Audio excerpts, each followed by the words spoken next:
Hi there, folks. I recently watched two movies dealing with stalkers, one of them quite good, the other so bad I thought it must have been on purpose. Which of these two movies am I talking about in this review? Stick around to find out.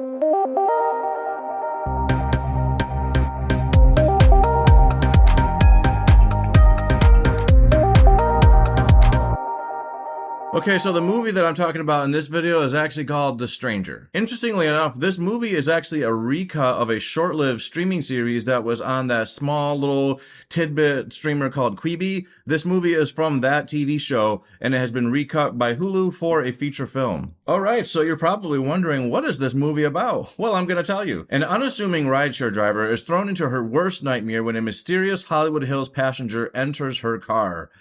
Ooh, man, that's gotta be scary. You know, one thing about being a rideshare driver or just doing any kind of public transportation is that you are opening yourself up to all kinds of people. You don't know who's getting into your car, but at the same time, you as the passenger don't know whose car you're getting into. This is just a potentially awkward situation, and it's become popular to make movies about this premise because it has occasionally not worked out so good. So this movie is doing that. I guess I should say this TV show, because this was a TV show, like I said. It is now a movie. So yeah, this is about that. And should you watch this movie? Well, let's dig into that. All right, let's start off with the good things. This movie was actually quite hilarious.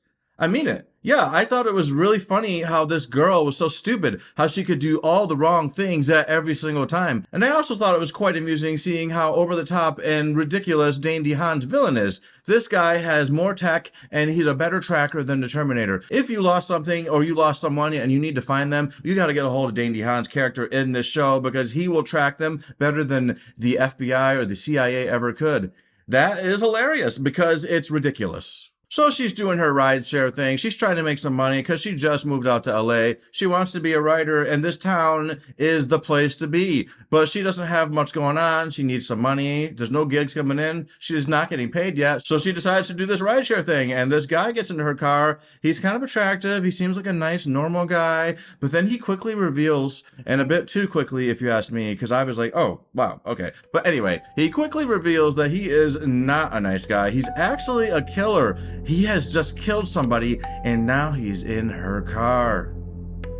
And so this is where the cliches really start ramping up. If you can do something stupid in a horror movie, this girl does it. She does so many stupid things, and yes, I'm one of those people, if I'm watching a horror movie at home and there's not an audience around me, I might, yell at the TV screen and be like, bitch, what are you doing? That is the wrong way to go. Run him over. Don't go into that door. Why didn't you stop? Why aren't you hiding? Why aren't you going with these police officers?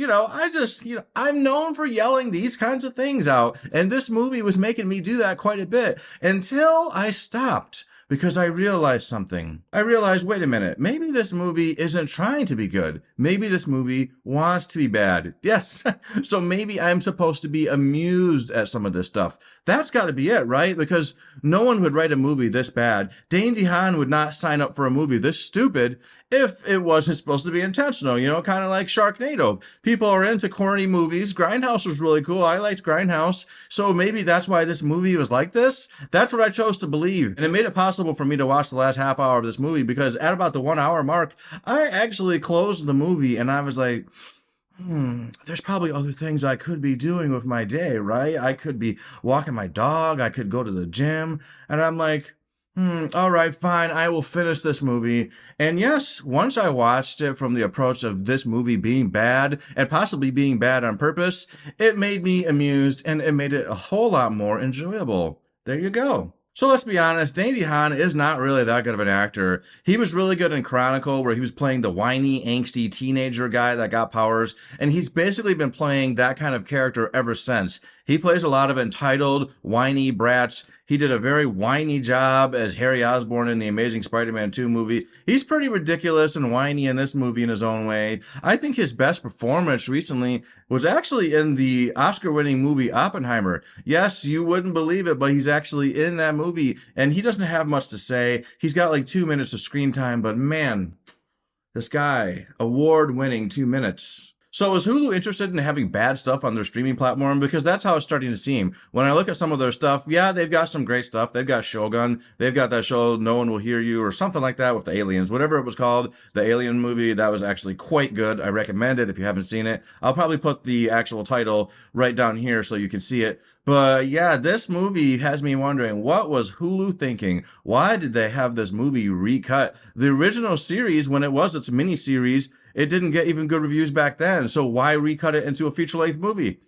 I guess it's a mystery we'll never know the answer to. I mean, there's probably a way to find out. It's just I don't care enough to actually look that information up. Not gonna lie, this movie was really pushing my patience at an hour and 40 minutes because this movie was so ridiculous. Like I said, if you approach this movie as a comedy and you just go for like that Sharknado vibe, maybe you'll find yourself entertained, maybe get some drinks, smoke a little weed. There are ways to enjoy this movie, and I think that had I done a little bit more of those things, I might have enjoyed it a hell of a lot more. But for me, this movie is positively and utterly ridiculous. Dane DeHaan, shame on you, but I don't know, man. Do you know any better? Has your agent told you to do anything better? I'm not really sure. Maybe this is not your fault. For me, this movie is a 3 out of 10. Did you see it? It's on Hulu now. It's popping up on the main homepage, so it's going to try to get you to watch it. If you want to watch it, go ahead. I think that maybe you should consider it because it is a good way to be amused if you're looking for an hour and 40 minutes of, just laughing at somebody's bad efforts. That's my opinion. Did you see this movie? Are you planning on watching it? If you saw this movie, please put your thoughts in the comments. And if you liked this video, please let me know by liking. Also, if this video made you want to watch this movie, go ahead and put that in the comments too. I love getting conversations started. It helps me see that people are engaged with my content. And if you want to hear more things from me, please subscribe to this channel. And that's all I have to say. Until the next time, folks. Later.